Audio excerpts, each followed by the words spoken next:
شانت ازن نداشت تو داشتن نوکرت داداشم. حالا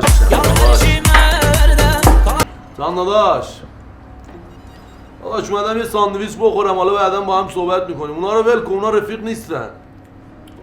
ببین داداش یه چی بهت بگم، رفیق فقط داش مرتضی، کاش همه مثل داش مرتضی بودن. نوکرت. اگه بخوام داداش ازش تعریف کنم حضرت عباس، ببین اگه من یه روز داش از کو بپرم داش مرتضی هم پشتم میپره. ایوالله. عین کو پشتمه. اگه یه روز آتیش بگیرم خودشو میزنه با آب آتیش. ایوالله.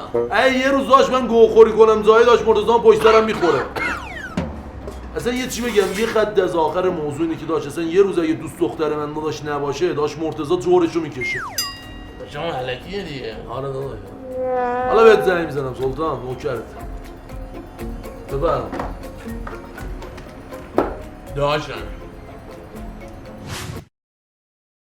مشتی بابا، داش مرتضی چشای منه. داشتم دل از کوشی جان من داداش. چند درصد رفاقت رو رفتم؟ مشتی تو 70% رفاقت تو رفت.